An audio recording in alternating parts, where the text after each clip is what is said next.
Muy bien. Vamos a, vamos a abrir nuestras Biblias, por favor. Vamos al libro de Job. Hoy vamos a retomar este estudio que tenemos de esta serie que hemos titulado el libro de Job. Y vamos al capítulo número 6. La sesión que tuvimos, la última ocasión que vimos este libro de Job, comenzamos con el capítulo número 6. En esta ocasión vamos a terminar con este capítulo. En la enseñanza anterior, cuando nosotros comenzamos a ver este capítulo número 6, nosotros veíamos que es la respuesta que Job le da a Elifaz. Elifaz ya había iniciado este discurso después de estos 7 días de profundo silencio que se tenía en el duelo de Job. Y Elifaz comienza a dar palabras que hemos visto han sido palabras muy, muy duras, palabras sin misericordia, palabras sin amor, lo que hemos mencionado múltiples veces, una teología sin amor que de nada sirve. Una teología sin amor solamente va a condenar a las personas, palabras duras de Elifaz. Y luego vemos que Job comienza a contestarle, y Job inicia en lo que vimos en la enseñanza anterior, en los primeros 4 versículos. Job comienza a decirle que él se encuentra en un profundo dolor, que si pesaran todas las arenas del mar, verían que su dolor es tan grande como todas las arenas del mar, y que por eso sus palabras han sido palabras de queja, palabras precipitadas o ásperas en el original hebreo. Veíamos también que Job había dicho algo muy importante, bueno, no en este capítulo, en otro capítulo. Job, acerca de Dios, del conocimiento de Dios, dice: de oídas te había oído, ¿sí? Y esto nosotros veíamos que todo el conocimiento que Job tiene en el momento de la prueba se desmorona, porque vienen más dudas que confianzas, que certidumbres, ¿sí? En medio de la duda él conoce a un Dios de misericordia, y ahora dice: ¿y dónde está este Dios de misericordia? Conoce un Dios de justicia y dice: ¿y dónde está este Dios de justicia? Entonces, en el momento de la dificultad, toda su teología como que se está derrumbando, ¿sí? Y concluíamos en la enseñanza anterior que la verdadera imagen de Dios se va a presentar solamente a través de Jesús. Y para ver a Jesús veíamos que el Evangelio de Juan dice que estas cosas se han escrito para que podamos nosotros creer en Jesús, ¿sí? Entonces nosotros veíamos que tenemos a nuestro alcance la revelación de cómo es Dios, la exacta imagen de Dios a través de Jesús.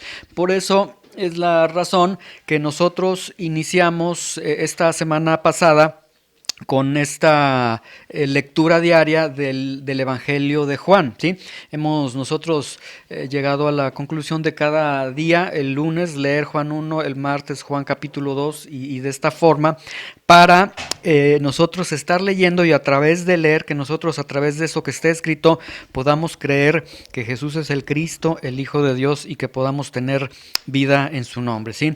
Vamos a continuar entonces en esta ocasión con las siguientes palabras de esta respuesta que da Job a Elifaz. Y el tema que tenemos para hoy sencillamente se va a titular Sigue, ¿sí? A aquellos que ya están cansados, aquellos que no tienen deseos de continuar.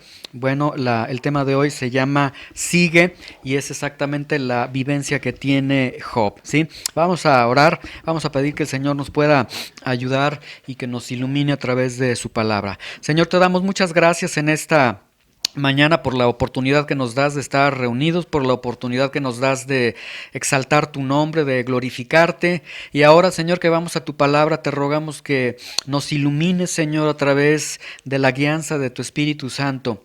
Que, Señor, estas palabras que vamos a leer, que ciertamente es lo que le sucede a Job, pero que también están escritas para nuestra enseñanza, ayúdanos, Señor, a poder entenderlas, a reflejarnos en ellas, encontrar fortaleza, consuelo a través de la sabiduría de estas palabras. Te lo rogamos, Señor, en el nombre de Jesús, prospera nuestros corazones en el nombre de Jesús. Amén. Muy bien, entonces Job capítulo 6, ya estamos ahí en Job capítulo 6. Vamos a leer el versículo 1 y 4. Bueno, voy a leer versículo 1 y 4 para ponerlos nada más en contexto y arrancamos en esta ocasión a partir del 5. Hasta terminarlo. Dice, respondió entonces Job y dijo, tenemos entonces esta respuesta, Job tiene 7 días de silencio, de profundo dolor. Recuerden que cuando vimos la enfermedad de Job, es lo que dicen los médicos, es elefantitis, es decir, las manos, cabeza hinchada, un dolor profundo. Entonces Job abre su boca y dice, oh, que pesasen justamente mi queja y mi tormento, y se alzasen igualmente en balanza, porque pesarían ahora más que la arena del mar, por eso mis palabras han sido precipitadas o ásperas, porque las saetas del Todopoderoso están en mí, cuyo veneno bebe mi espíritu, y terrores de Dios me combaten. Y aquí nosotros concluíamos que Job tiene una imagen muy mala de Dios. En medio de esta circunstancia, él está viendo a Dios, que Dios está contra él, ¿sí? Y esto fue algo muy terrible para Job. Ahora vamos a continuar en este mismo escenario a partir del versículo 5. Continúa entonces el doliente Job, continúa el sufriente Job con estas palabras. Y ahora dice, ¿acaso gime el asno montés junto a la hierba? ¿Muge el buey junto a su pasto? En otras palabras, lo que Job está diciendo aquí es, si el asno y el buey tienen comida, entonces tienen satisfacción. Y si tienen satisfacción, pues estos animales están en silencio. Pero cuando tienen hambre, cuando no tienen satisfacción, entonces el asno gime y el buey muge, ¿sí? Y entonces lo que Job está diciendo aquí, yo estoy tan desesperado como un animal hambriento. Y lo que Job quiere defender es, ante Elifaz, es decirle, tengo derecho a quejarme. Si hasta los animales cuando tienen hambre, cuando no están en una condición favorable, se quejan, yo también estoy en esta situación y tengo derecho a quejarme.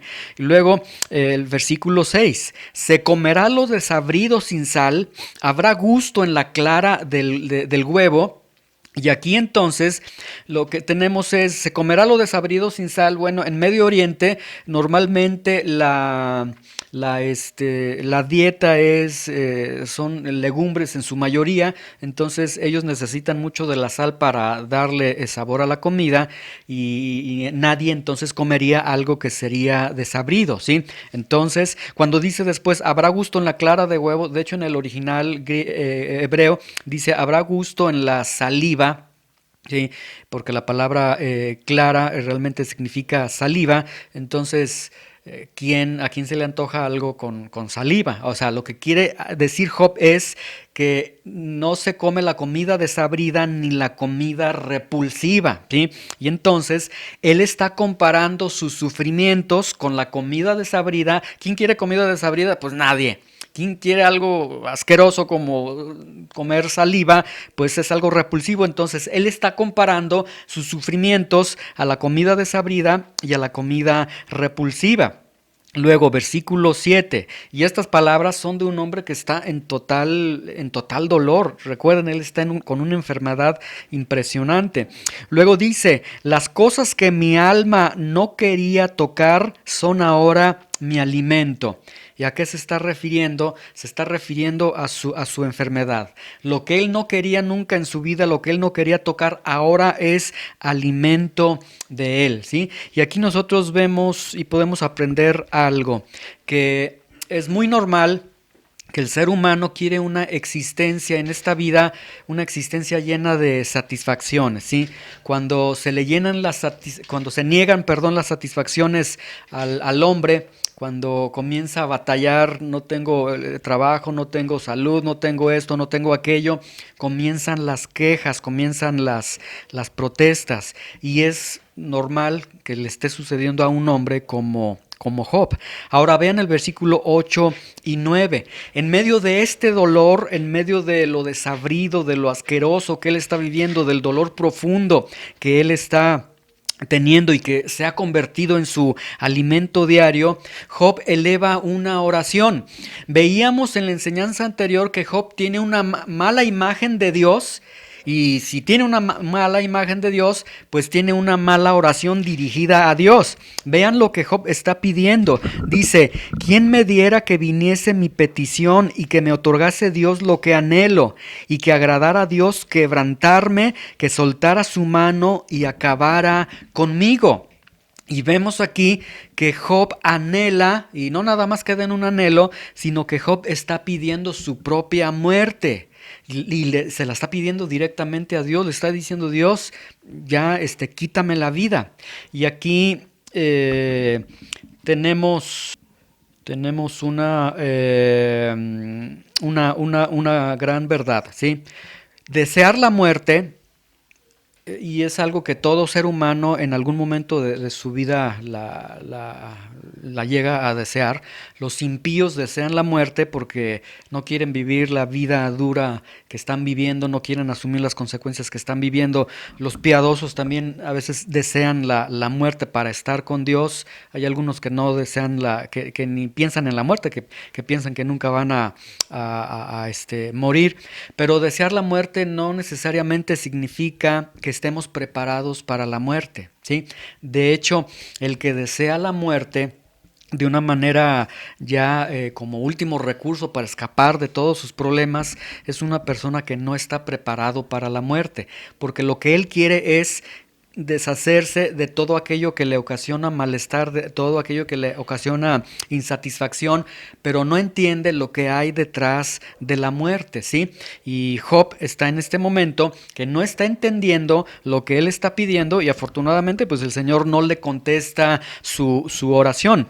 Y vean el versículo 9, dice: y que agradara a Dios quebrantarme. En el original hebreo es: y que agradara a Dios molerme, que soltara su mano, es decir, que Dios ya no me esté tocando nada más, sino que ya me suelte un puñetazo, y que acabara.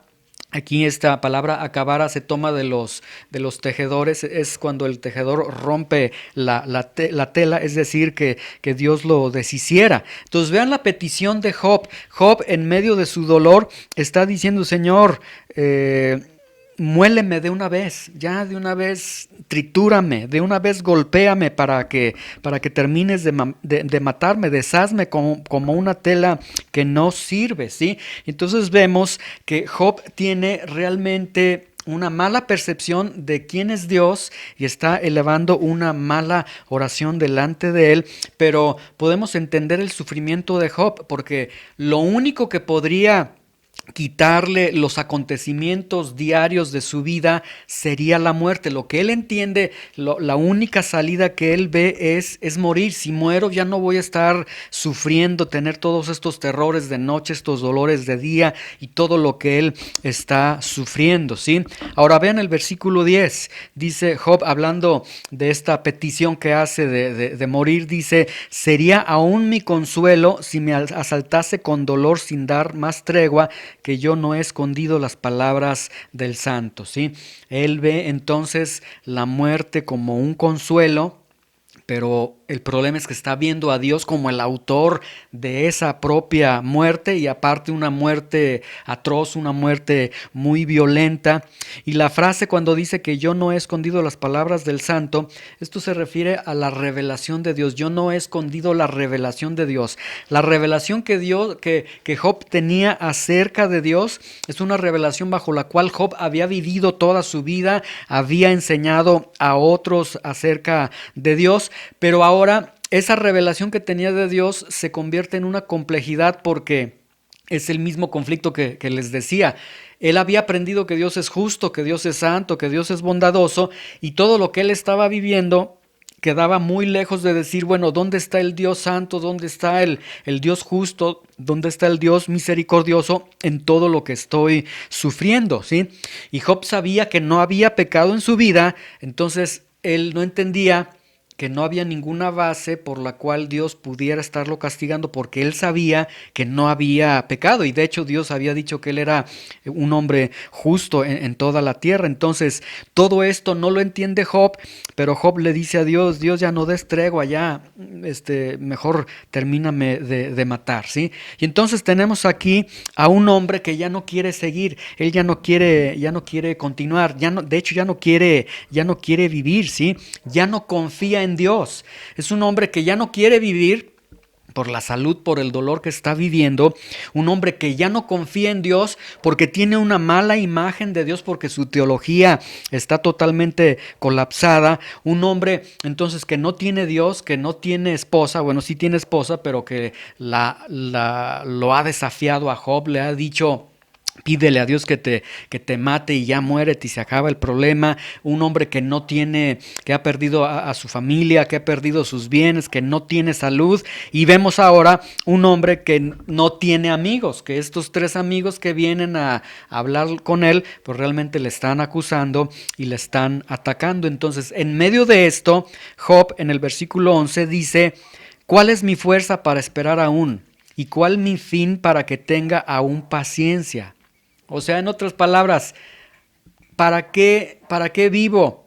Si esta enfermedad no se me va a quitar, si voy directo a la muerte, ¿cuál es la fuerza para esperar aún? Es decir, no tengo ni siquiera fuerza física para soportar esta enfermedad, ¿sí? El fin que tengo es inminente, es miserable. ¿Para qué entonces un día más de vida? ¿Sí? Y luego el versículo 12, ¿es mi fuerza la de las piedras o es mi carne de bronce? O sea, en otras palabras, para soportar esta situación necesito la fuerza de una piedra y necesito que mi carne sea tan dura como el bronce. Pero Job se ve que es totalmente humano, totalmente débil. Entonces Job llega a un punto en el que él dice: ya no puedo seguir, ya no quiero seguir, no tengo propósitos, no tengo esperanza en mi vida. Y todo se está nublando en la vida de Job. Y luego el versículo 13, no es así que ni aún a mí mismo me puedo valer y que todo auxilio me ha fallado. O sea, llega al punto de decir: ya no quiero continuar, ya no hay ninguna fuerza dentro de mí para seguir adelante, no hay ayuda del exterior hacia mí, nadie me ayuda. En otras palabras, todos los recursos que yo tengo se han agotado, ya no puedo continuar, ¿sí? Este hombre ya está totalmente al borde de la desesperación, y él dice: ya no puedo continuar, no quiero continuar. No hay la mínima esperanza dentro de mí y ya se acabó todo, ¿sí? Y luego el versículo 14, ahora Job le dice a sus amigos y les dice una gran verdad. Les dice: el atribulado es consolado por su compañero, aun aquel que abandona el temor del omnipotente. Y Job entonces dice una gran verdad. Job lo que está diciendo es: un verdadero amigo, si ustedes hubieran sido verdaderos amigos para conmigo, un verdadero amigo consuela en medio del dolor, ¿sí? En medio del dolor el amigo no abandona, sino que en medio del dolor el amigo ahí está presente. Y luego Job dice: incluso aun cuando la persona deja de buscar a Dios, abandona a Dios, dice, aún así los amigos no se apartan del otro, ¿sí? Y vemos que básicamente esto Job se los está diciendo a sus amigos, quienes no lo han consolado y quienes le están acusando de que ha pecado, y como ha pecado entonces ha abandonado a Dios, está mal con Dios y entonces hay juicio sobre él, y les está diciendo: no, un verdadero amigo consolaría siempre. E incluso si fuera el caso de que yo hubiera abandonado a Dios, ni aún así los amigos abandonan, ¿sí? Que no es el caso de Job, porque Job no había abandonado a Dios. Luego versículo 24 dice, más bien Proverbios 18:24, perdón, dice el hombre que tiene amigos ha de mostrarse amigo, y amigo hay más unido que un hermano, ¿sí? Hay un principio bíblico en la Biblia de que los amigos están más unidos que a veces hasta los mismos hermanos de sangre. Vamos al versículo 15. de Job 6, luego dice, Job dice, pero mis hermanos me traicionaron como un torrente, y dice, pasan como torrentes impetuosas. O sea, Job les acaba de decir en el versículo 14, los amigos no abandonan, los amigos siempre consuelan, y les dice básicamente, pero ustedes me han traicionado, y me traicionaron como un torrente y como corrientes impetuosas, ¿sí? Y esto es una figura retórica. Los torrentes, las corrientes impetuosas hacen mucho ruido, se mueven, hacen mucho ruido. Entonces lo que Job quiere resaltar aquí es, ustedes hicieron mucho ruido con sus profesiones de amistad, de que somos tus amigos, de que vamos a estar contigo en las buenas y en las malas, dice, pero en este momento son solamente como torrentes, como corrientes impetuosas que hacen ruido, pero que no ayudan de nada. Ahí está. Versículo 16 dice que están escondidas por la helada y encubiertas por la nieve, ¿sí? Es decir, cuando más se les necesitó, nunca estuvieron. Y luego versículo 17 y 18, que al tiempo del calor son deshechas y al calentarse desaparecen de su lugar. Se apartan de la senda de su rumbo, van menguando y se pierden. O sea, una amistad que desaparece. Entonces, Job básicamente les está diciendo a ellos, ustedes no se han comportado como amigos, es una amistad ilusoria, es una amistad que no es una amistad que no tiene, que no es verdadera, ¿sí? Muy bien. Ahora, versículo 19 y 20. Vamos a ver lo que dice el versículo 19 y 20. Dice, miraron los caminantes de Temán, los caminantes de Sabá, esperaron en ellas, pero fueron avergonzados por su esperanza, porque vinieron hasta ellas y se hallaron confusos, ¿sí? Aquí la palabra caminante habla de caravanas. Entonces dice, miraron las caravanas de Temán, las caravanas de Sabá, esperaron en ellas, pero fueron avergonzados por su esperanza, porque vinieron hasta ellas y se hallaron confusos.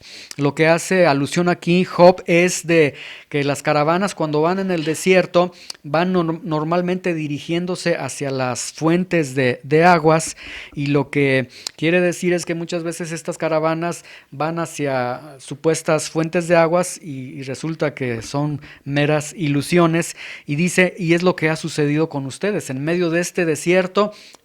Mi vida ha sido como una caravana que se dirigía a las fuentes de aguas con ustedes, pero realmente no hay aguas, han sido puras ilusiones con ustedes. Ahora vean el versículo 21, dice, ahora ciertamente como ellas son ustedes, pues han visto el tormento y temen, ¿sí? En otras palabras, ustedes han visto mi enfermedad, han visto mi condición, mi pérdida, y solo temen, o sea, solo se aterrorizan de mí. Ven mi dolor, ven mi situación, y en la situación, en el dolor que me encuentro, lo único que les produce a ustedes es terror, es admirarse, es decir, mira qué mal está Job, seguramente Dios lo está castigando porque pecó. O sea, eso es lo que les produce a sus amigos, no les produce nada de piedad, nada de misericordia, sino les produce más bien, Dios lo está castigando, y qué bueno que Dios lo castigue porque seguramente ha pecado delante de Dios. Luego versículo 22 y 23. Yo les he dicho, tráiganme y paguen por mí de su hacienda, líbrenme de la mano del opresor y redímanme del poder de los violentos. Es decir, yo no les pedí ninguna ayuda material nunca. A ustedes nunca les pedí ayuda, nunca les pedí que me libraran de la mano del opresor ni de la mano del violento.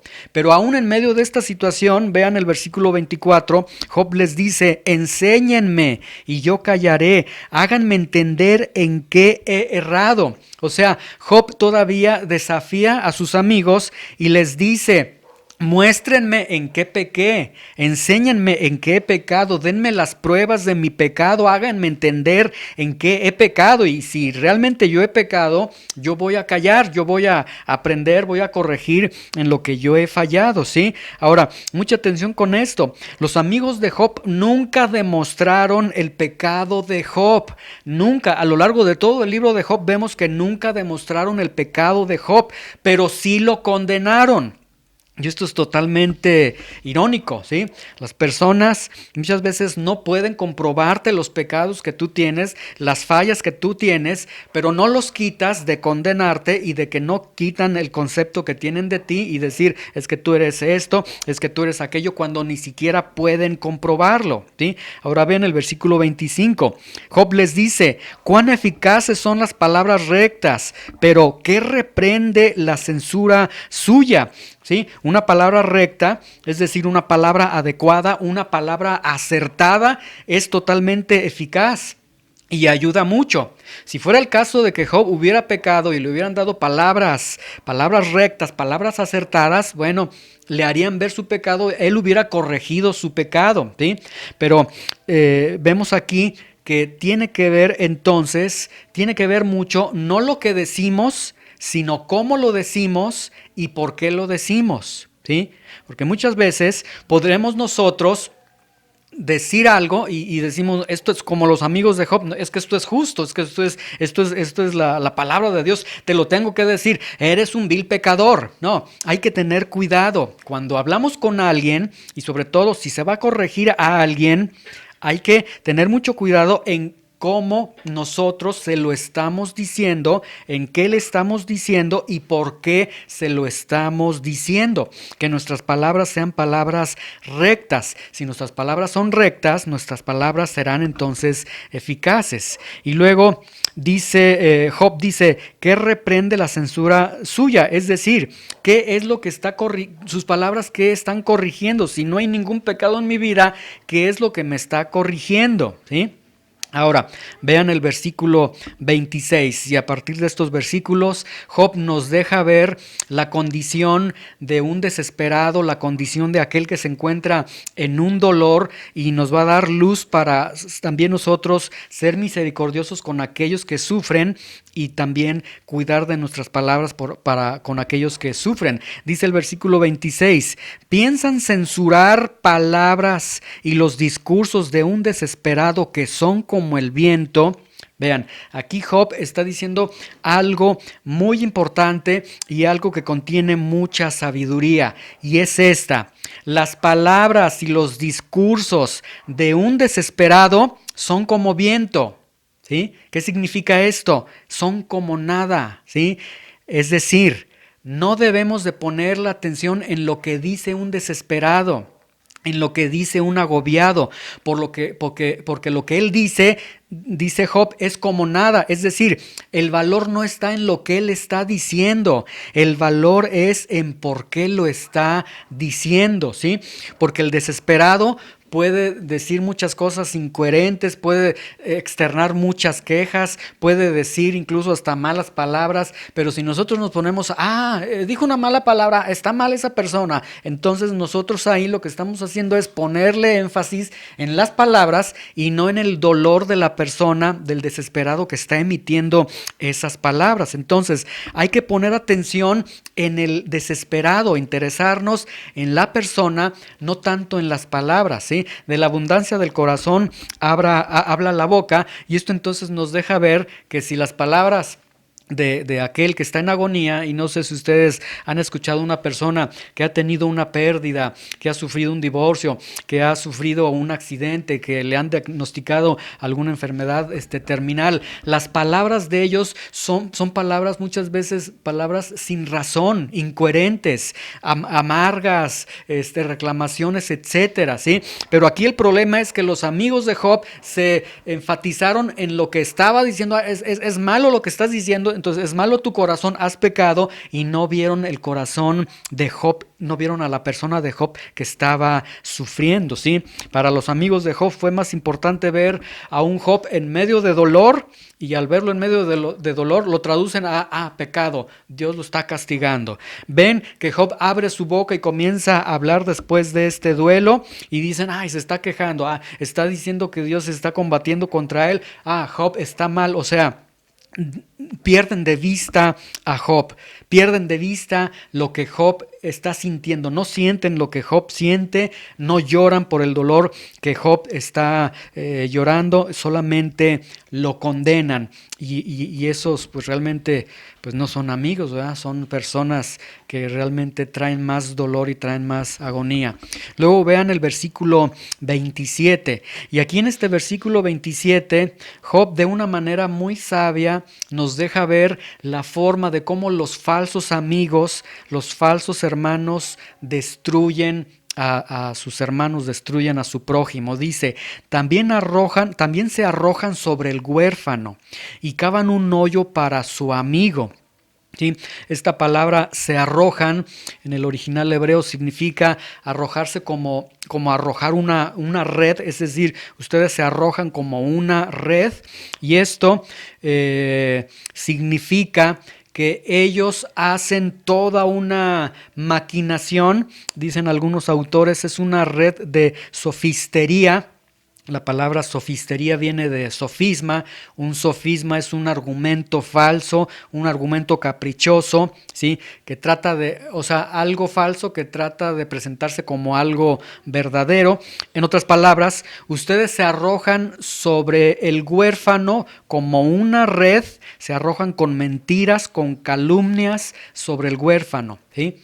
Y se arrojan sobre el huérfano. En este momento en Medio Oriente un huérfano era una persona desprotegida. O sea, ustedes se juntan entre ustedes, llegan a una conclusión y se van sobre el que está desprotegido con mentiras y con calumnias. Y luego dice, cavan hoyo para el amigo, es decir, hacen toda una maniobra para atrapar al amigo en sus propias palabras. Provocan al amigo, le ponen, como decimos normalmente, le ponen un 4, le ponen una trampa. El amigo abre la boca, dice algo, dicen, ya ves, lo acabas de decir tú, por eso entonces tú estás mal, por eso tú esto, y de esta forma entonces Job está diciendo, están cavando un hoyo para su amigo, o sea, hacen toda una maniobra para capturar a los amigos en sus propias palabras, ¿sí? Y poder ellos sencillamente limpiar sus manos y decir, tú eres el que está mal, tú eres el que necesita ayuda, tú eres el que está pecando, ¿sí? Y estos, pues realmente es el proceder que tienen los malos amigos. Ellos se arrojan con mentiras, con calumnias, ellos hacen toda la maniobra para que la víctima quede como el culpable, y luego ellos presentan esta verdad a los demás y dicen, él me ofendió, él levantó su mano contra mí, pero no dicen que lo provocaron al hermano, que lo insultaron y demás, y que el hermano reaccionó. O sea, hacen toda esta maquinación. Y luego en el versículo 28 dice, ahora pues, si quieren, mírenme y vean si digo mentira delante de ustedes. En otras palabras, hagan lo que nunca hicieron ustedes. Véanme, mírenme a mí. Si ustedes me ven, es decir, si ustedes están cara a cara conmigo, van a ver en mi rostro si les estoy diciendo la verdad o les estoy mintiendo, ¿sí? No hay ningún pecado en Job, ¿sí? Pero para ellos Job siempre pecó, y eso nunca tuvo la oportunidad Job de enfrentarse con ellos cara a cara y decir, bueno, a ver, dime en qué pecado, muéstrame el pecado. Ellos fueron realmente muy cobardes, ¿sí? Y aquí vemos la sabiduría de Dios.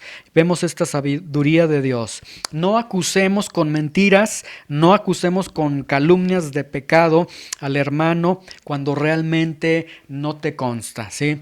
Si somos muy dados a que alguien te dice, es que ya te enteraste que fulano de tal hizo esto, ya te enteraste que fulano de tal ya abandonó su casa, ya dejó a su familia y demás, y luego cuando uno se encuentra a esa persona, lo ve mal y dice, tú eres el que hiciste esto, o lo ve con cierta amargura en su corazón. Bueno, nosotros no debemos de acusar a nadie, ni con mentiras, ni con calumnias, cuando no nos conste. Si no te consta, esa persona delante de tus ojos, realmente no la debes de tratar como alguien culpable, ¿sí? No te prestes a acusar a alguien cuando no tienes pruebas tampoco. El hecho de que alguien te diga, esta persona hizo esto y aquello, no significa que tengas una prueba contundente para que tú también digas, entonces debes hacer, nos debemos de comportar de esta forma, ¿sí? Mateo 18 nos habla de que hay que tener pruebas, de que hay que tener todas las bases y hacer un estudio realmente completo de si realmente se tienen las pruebas para tener la evidencia de un pecado, y aun cuando se tienen pruebas de un pecado, hablar con el hermano para corregir al hermano, no como Elifaz llegar y condenar y destruir, ¿sí? No acuses bajo tu parecer, bajo tus sentimientos, bajo tu percepción, no acuses bajo, es que yo entendí esto, yo sentí esto, yo creo esto, no. Si hay algún pecado, tiene que ser, la Biblia lo está diciendo, tiene que ser realmente comprobado. Y una vez que es comprobado, con el ánimo de edificar, de restablecer al hermano, ¿sí?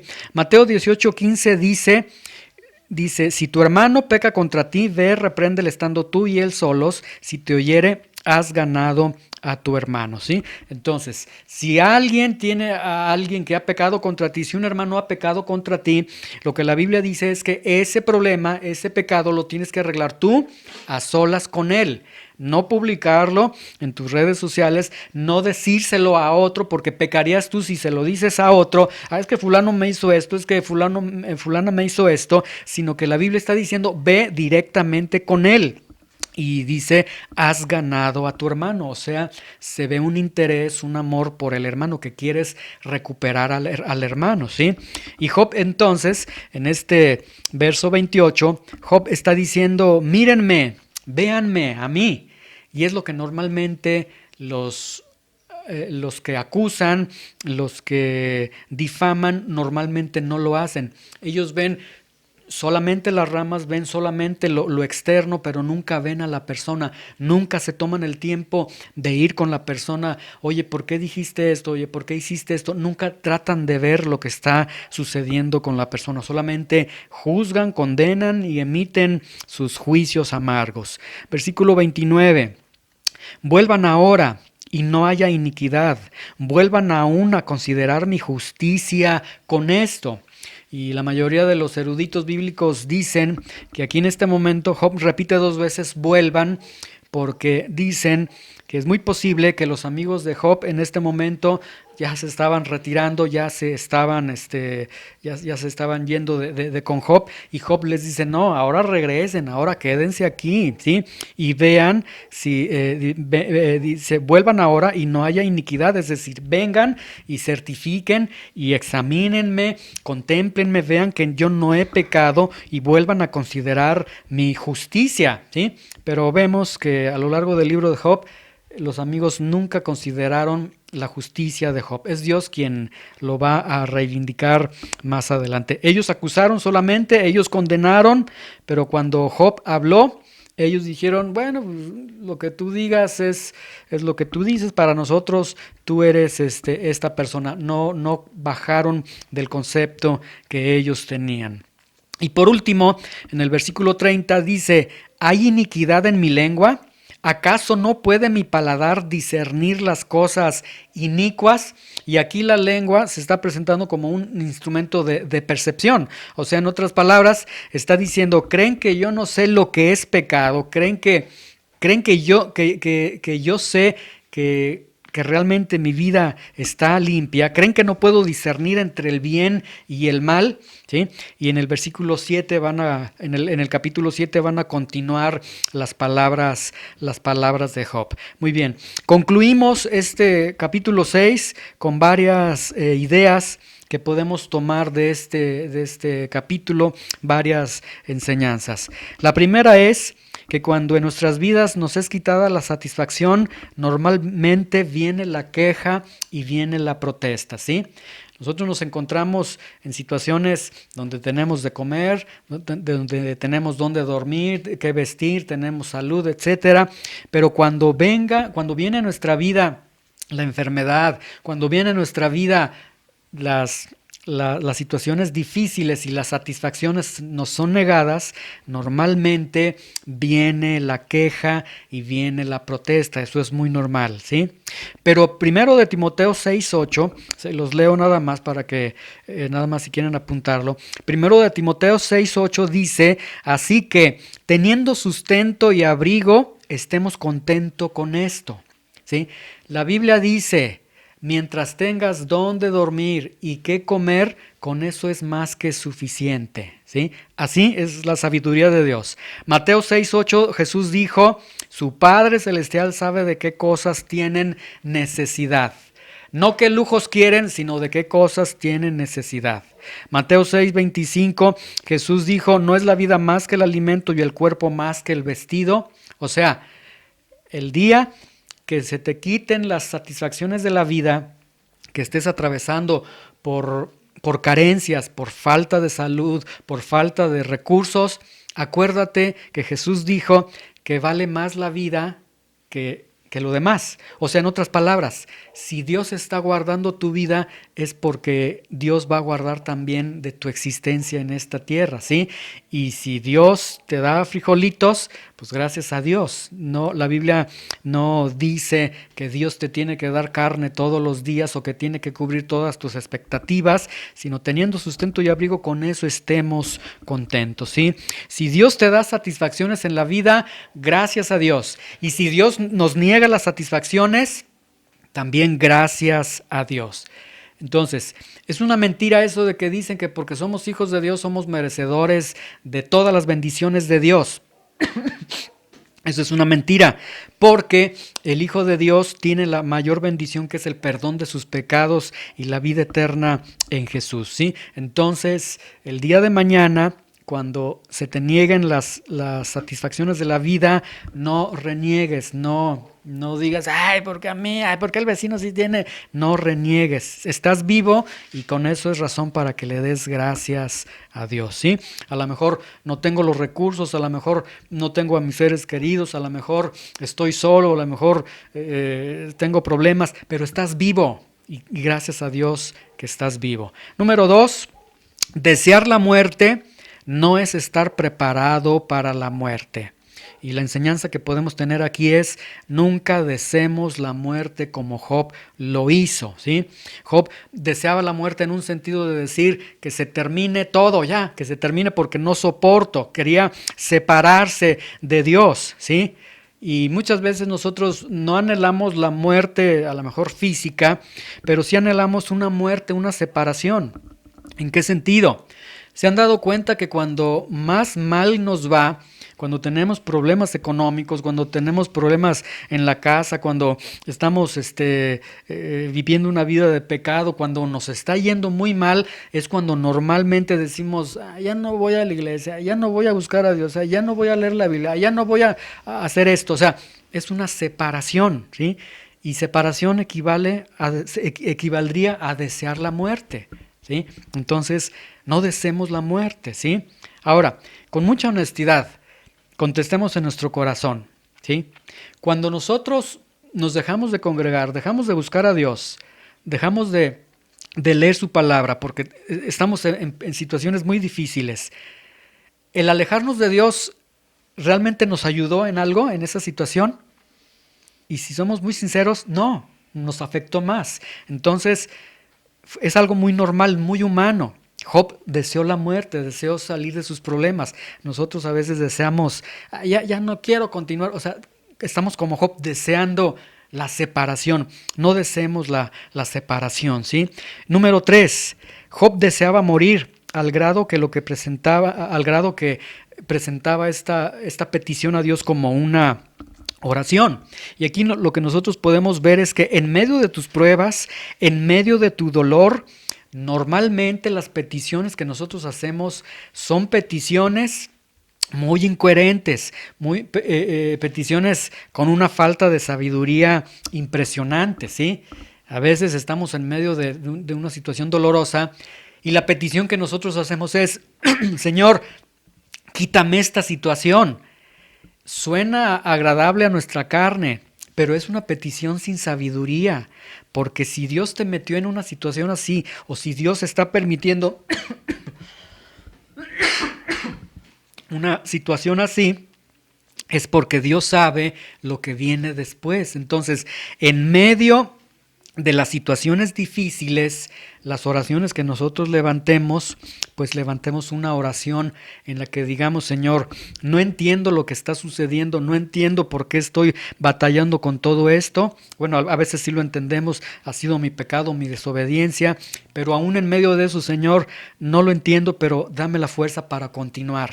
Yo no sé ni para qué continuar, Señor, pero dame la fuerza para continuar, ¿sí? Y Dios estará ahí con nosotros. Otro punto es que cuando tu teología colapse, confíes en Dios. Job decía de oídas y había oído, Job tenía revelación de Dios, pero en medio de su dolor, toda esa teología se vino abajo y él concluyó con que Dios era el causante de su dolor. Pero la Biblia dice, escuchen con atención esto, ¿sí? Cuando tú estés en situaciones difíciles, en situaciones problemáticas, cualquiera que sea, la Biblia dice, y sabemos que los que aman a Dios, todas las cosas les ayudan a bien, ¿sí? Tienes una pérdida, cometiste un pecado y te vienen consecuencias, te peleaste en tu casa. Cualquier situación difícil que tú vivas, dice la Biblia que los que aman a Dios, todas las cosas les ayudan a bien, ¿sí? Y eso incluye todo lo que te suceda. Todo lo que suceda, a diferencia de aquellos que no conocen a Dios, los que no conocen a Dios pueden llegar al punto hasta de quitarse la vida porque no hay solución, pero los que aman a Dios, los que conocen a Dios, ellos todo les ayuda a bien.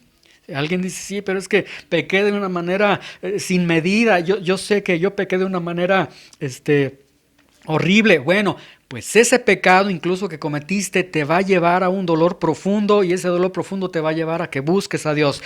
Entonces todas las cosas te van a ayudar a bien, ¿sí? Entonces esto significa que el cristiano nunca se va a encontrar en una postura de imposible, ya no se puede hacer nada contigo, porque toda situación que tú vivas te va a ayudar para bien. Otra verdad que tenemos es que cuando se agoten todos los recursos en tu vida, ahí está Dios. Y esto es es una situación que muchos hemos vivido. Llega un momento en el que ya no tenemos fuerzas para continuar, no tenemos recursos para seguir adelante, ¿sí? Pero en medio de todo esto, recordemos a Job. Job no tenía nada, no tenía familia, no tenía casas, no tenía salud, no tenía nada, pero lo único que tenía Job era vida. Y si tenía vida era porque Dios le estaba sosteniendo la vida.